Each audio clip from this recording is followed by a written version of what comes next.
You know that moment when a small rule turns into a full-blown family war? Well, this story is exactly that. It started as an innocent visit and ended with a man questioning whether respect and fairness can ever truly coexist. Before I tell you what happened, make sure to hit that like button if you've ever been in one of those awkward family situations where no matter what you do, someone ends up offended. And of course, subscribe. Because trust me, what you're about to hear will make you rethink what fairness really means. Alright, here's how it all began. Ethan was the kind of guy who tried to keep the peace. He wasn't confrontational, not at all. But sometimes, life doesn't give you that luxury. His wife, Farah, came from a deeply traditional Middle Eastern Christian family. They had immigrated to the US years ago, but the old customs, they stayed. Ethan loved that about her. The culture, the food, the warmth of her family. But every now and then, those same traditions became a wall between them. The first time he visited her parents' home overseas, he wanted everything to go perfectly. He brought gifts, learned a few words in their language, even practiced polite greetings. But that night, he learned a rule that caught him completely off guard. After dinner, when he and Farah were getting ready for bed, her father, a tall, serious man named Nabil, stopped him in the hallway. "Ethan," he said gently but firmly, "Farah will sleep in her old room tonight. You'll stay with her brother in the guest room." Ethan froze for a second, unsure if he heard right. Farah gave him a tiny apologetic smile. "It's just my dad's rule," she whispered. "He's not comfortable with us sharing a bed in his house." Ethan wanted to laugh, not out of disrespect, but because it felt surreal. They had been married for 2 years, but he swallowed his frustration and nodded. "Of course, I understand." He didn't, not really, but he wanted to respect their home. That week, every night, Farah went to her old pink bedroom with the same posters she had as a teenager, and Ethan slept on a narrow couch in her brother's room. The bed creaked. The fan buzzed. He stared at the ceiling, thinking, "Is this really happening?" He didn't say a word, though. He smiled through every awkward moment, laughed during family meals, and thanked them for their hospitality. When they finally flew back home, he told Farah in the car, "I love your family, but that rule was strange." Farah sighed. "I know, my dad's just old-fashioned. It's not personal." Ethan nodded. He let it go, or so he thought. Fast forward a year later. Sarah's parents decided to visit them for 2 weeks. They were excited. Her mom, Layla, couldn't wait to see their new house. Her father, Nabil, kept saying how proud he was that they'd built a home together. Ethan spent days preparing, cleaned the guest room, bought fresh flowers, stocked the pantry with their favorite food. He wanted them to feel welcome. But deep down, a small voice whispered, "What if I tried something different this time?" It wasn't revenge, not at first. It was curiosity, a test of fairness. If he had to follow their house rules before, maybe now, they should do the same. So when the in-laws arrived, hugs and laughter filled the house. The first evening was perfect. Dinner was warm and lively. The smell of roasted chicken and herbs filled the air. Then came bedtime. As Nabil and Layla got ready to turn in, Ethan cleared his throat. "Mr. and Mrs. Haddad," he began politely.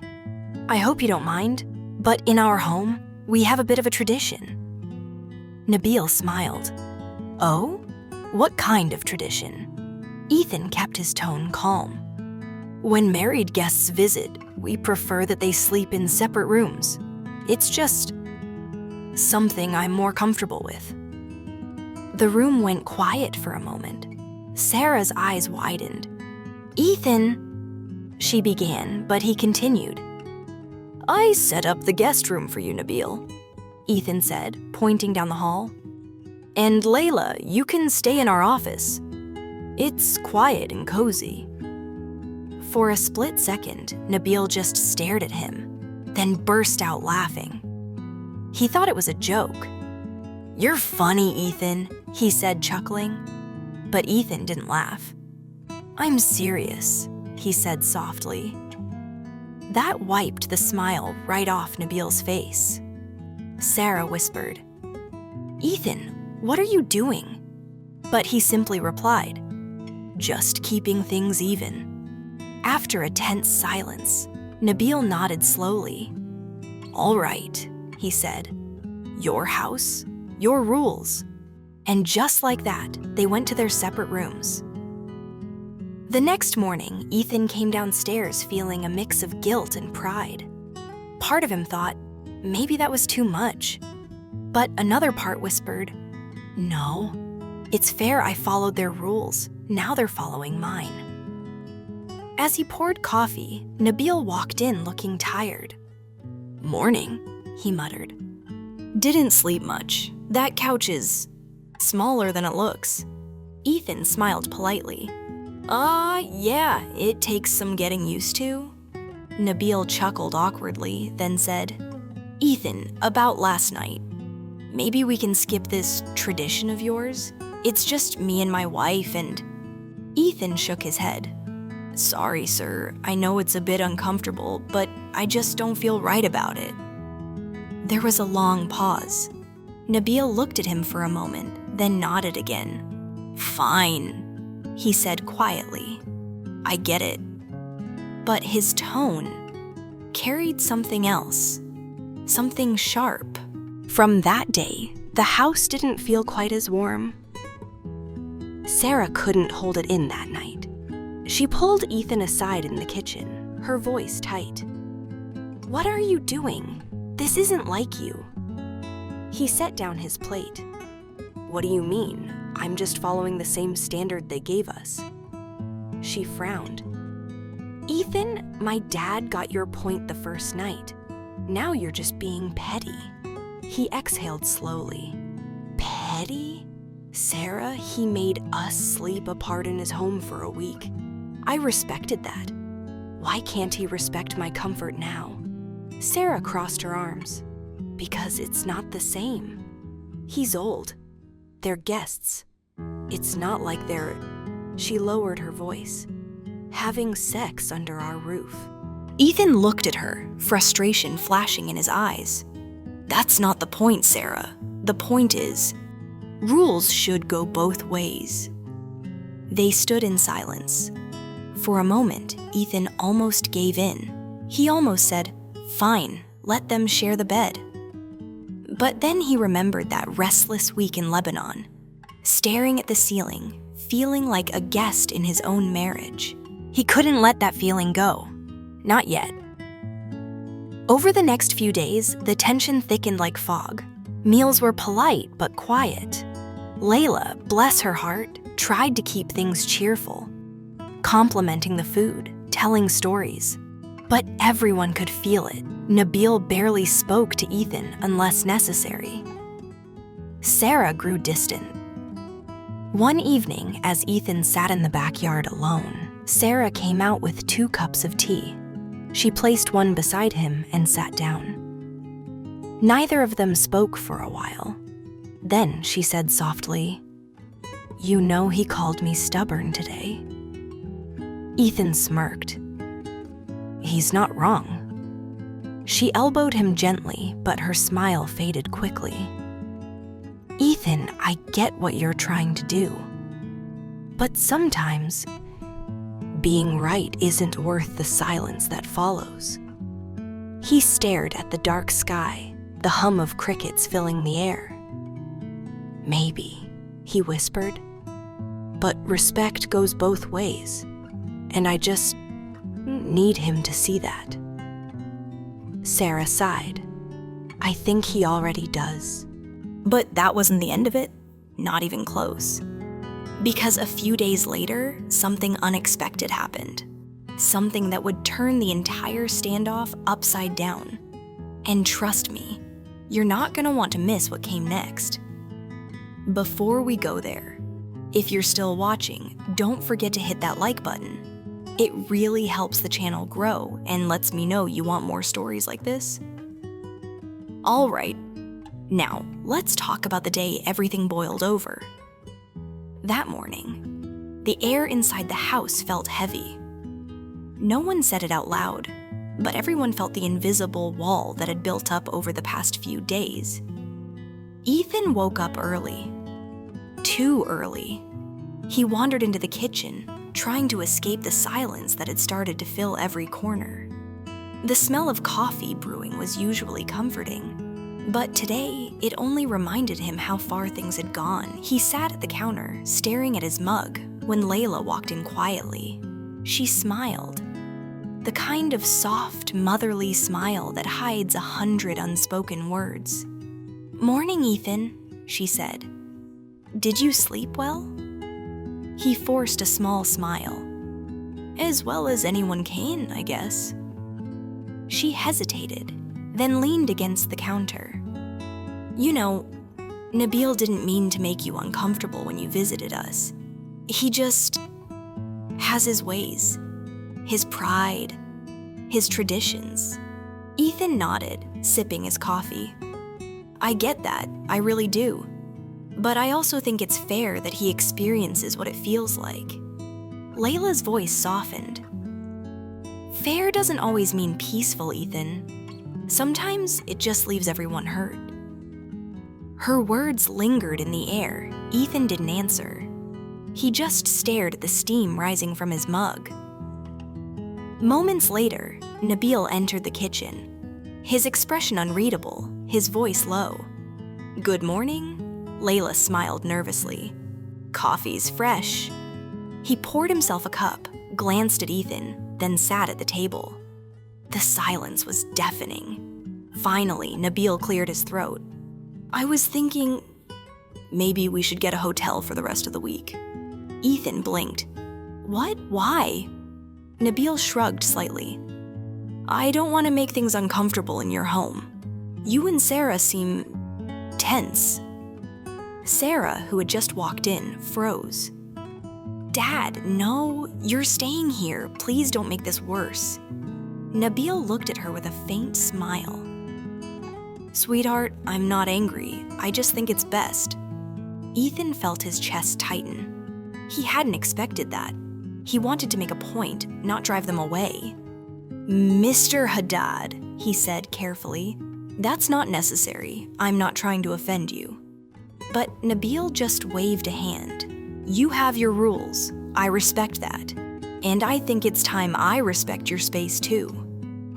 The sound of his words hit harder than Ethan thought it would. Later that day, Sarah avoided eye contact with him completely. She stayed in her office, pretending to work. Every few minutes, Ethan thought about walking in, apologizing, just ending the tension.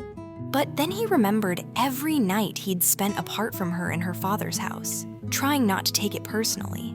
And somehow, the stubborn part of him refused to back down.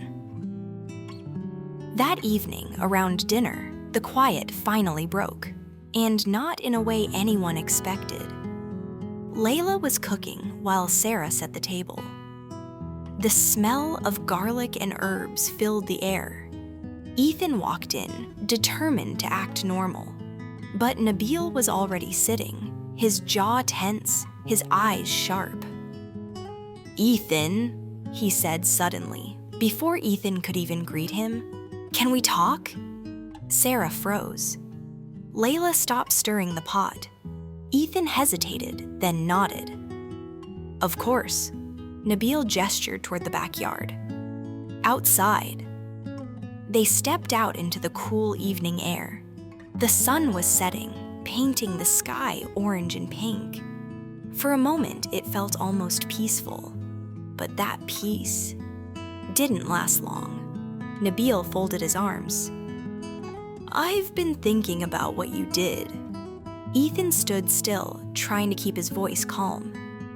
I didn't mean to disrespect you, sir. I just wanted to show how that rule made me feel. Nabil let out a dry laugh. You think I didn't understand that? You made your point the first night, but then you kept it going. That wasn't about fairness anymore. That was pride. Ethan's heart pounded. With all due respect, you made the same rule in your house. I respected it. Yes, Nabil said sharply. But that was my house, my culture. You came to visit and you followed our ways. That's what a guest does. Ethan frowned. And now you're my guest. Doesn't that mean you should do the same? Nabil stared at him, his expression hardening. Ethan, respect isn't about getting even. It's about understanding. I thought you understood my heart, but you only remembered the inconvenience. Ethan felt a sting in his chest. He wanted to argue, to say that Nabil's tradition had made him feel humiliated. But something in the old man's voice stopped him. There was pain there, quiet, buried pain. Nabil continued, softer now. I never stopped you because I didn't trust you, Ethan. I stopped you because letting go of certain rules makes men like me feel like we're losing a part of who we are, our way of life, our respect. He looked down for a moment. Maybe that's wrong. Maybe I'm too old to change. But what you did, it felt like you wanted to teach me a lesson, not make peace. Ethan's throat tightened. He realized Nabil wasn't angry anymore. He was disappointed, and that hurt more than yelling ever could. That night, Ethan sat alone in the living room. Sarah came in quietly and sat beside him. She didn't say anything for a long time. Then, in a whisper, she said, "He's not staying in a hotel." I convinced him to finish the visit. Ethan nodded silently. She glanced at him. You know, he told me something tonight that kind of surprised me. He said you remind him of himself when he was young, stubborn, proud, always trying to prove a point. Ethan chuckled weakly. Guess that makes sense. Sarah smiled sadly. He also said he respects you, even if he doesn't agree with you. Ethan turned his head. He did? She nodded. But he said he won't forget how it made him feel either. The weight of her words sank deep. Ethan leaned back, staring at the ceiling. Maybe I went too far, he said finally. Sarah rested her head on his shoulder. Maybe you did. But maybe that's what he needed too. Someone to challenge him for once.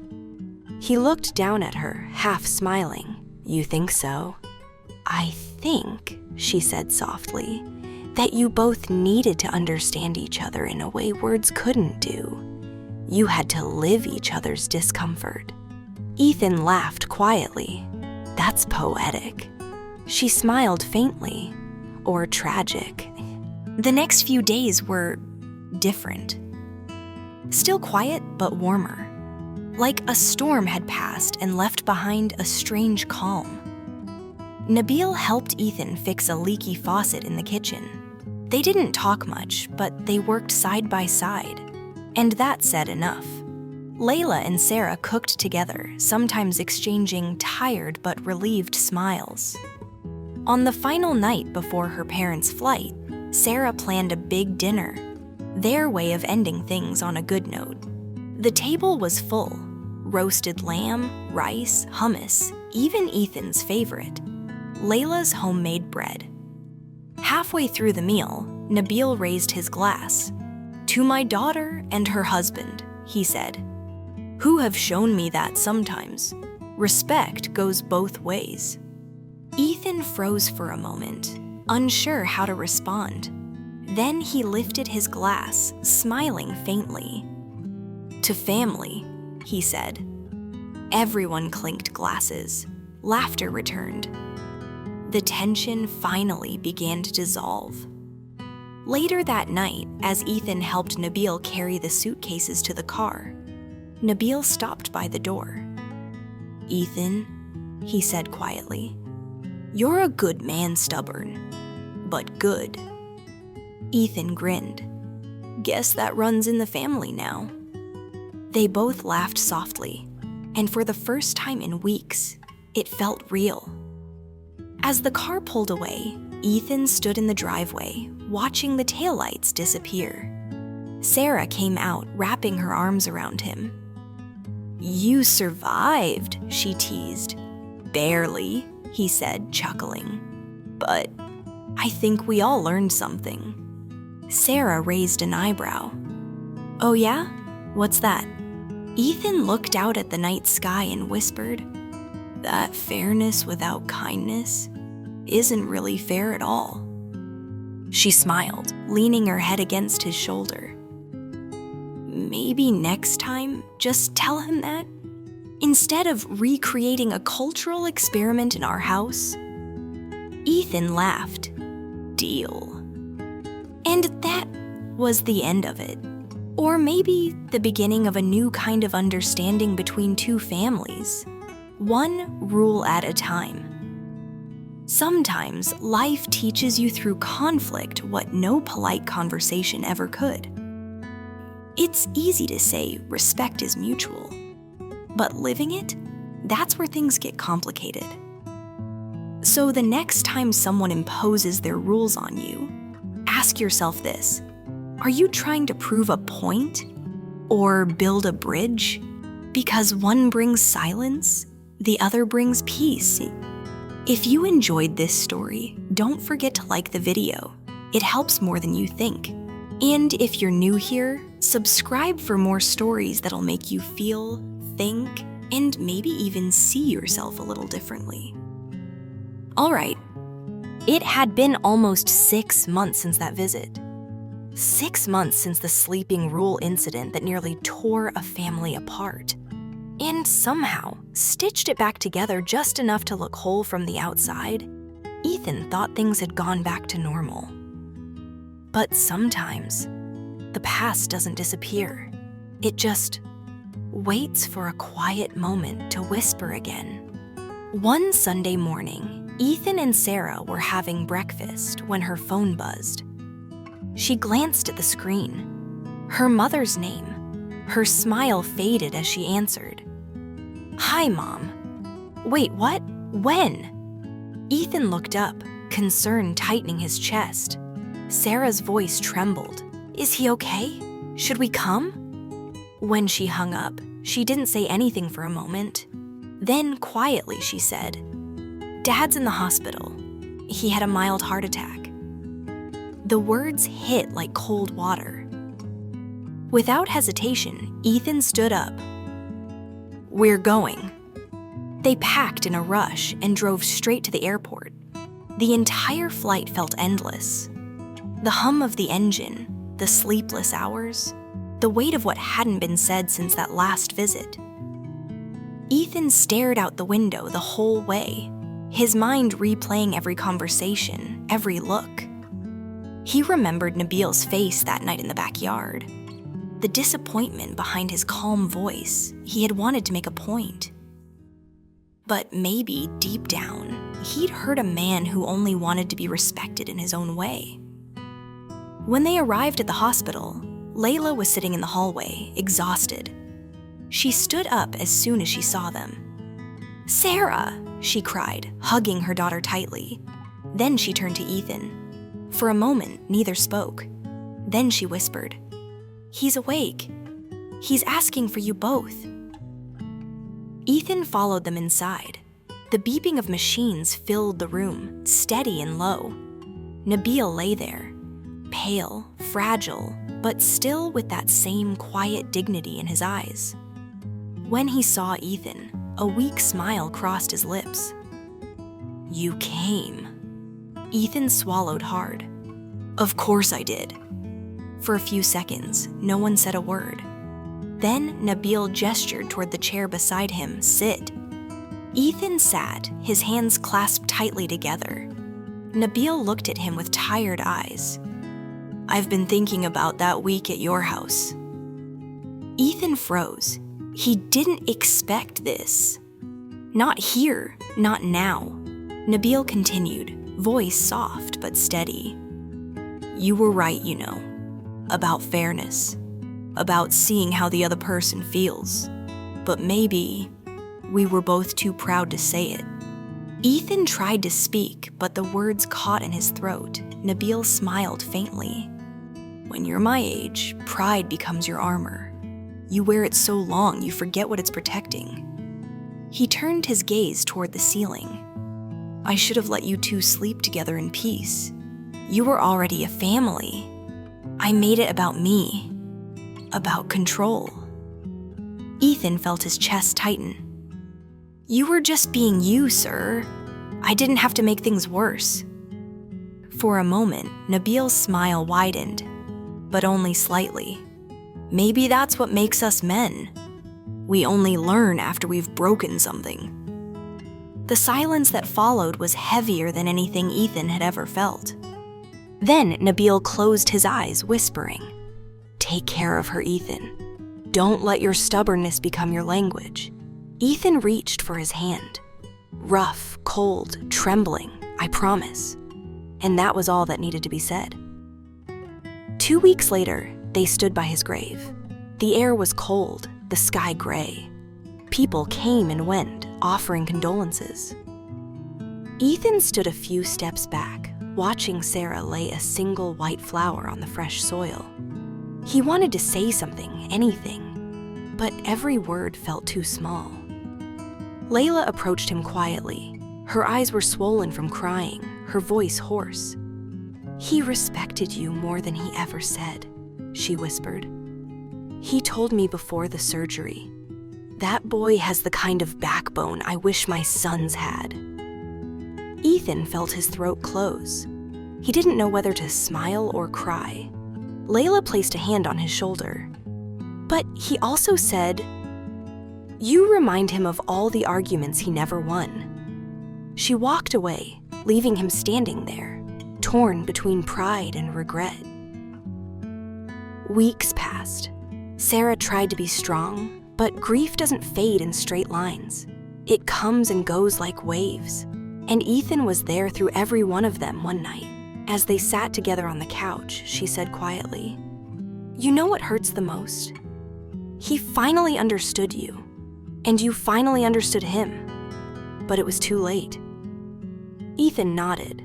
Yeah, life has terrible timing. They sat in silence for a while. Then she added, He used to tell me that people only meet halfway if both sides are willing to walk. Ethan smiled sadly. Guess we both stopped halfway, huh? Sarah looked at him, tears in her eyes. Maybe, but you still tried. He took her hand gently. We both did. Months later, Ethan received a small package in the mail. No return address, just his name written in Layla's handwriting.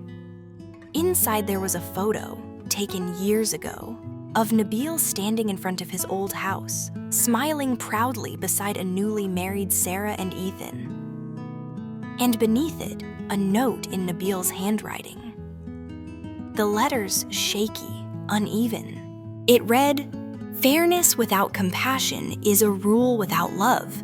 You taught me that. I hope you remember it too. Ethan stared at the words for a long time. Then he set the photo on the shelf, right above their wedding picture. Sarah found him standing there that evening, quiet, thoughtful. She didn't ask what it was.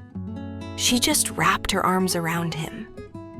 And in that moment, Ethan realized something. Maybe not every story ends with a clean resolution. Maybe some are meant to leave a mark, a reminder of what pride can cost and what love tries to heal. He whispered under his breath, Rest easy, old man. Sarah squeezed his hand. He smiled faintly, but in his eyes, there was a sadness that would never fully fade. Sometimes the hardest apologies are the ones you never get to say. And the hardest lessons come from the people who challenge you the most.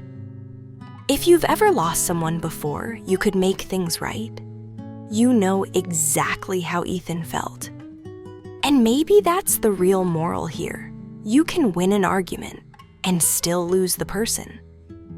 If this story touched you, leave a like, not just for the video, but for every lesson that came too late. And don't forget to subscribe, because the next story might be the one that helps you find peace before it's too late.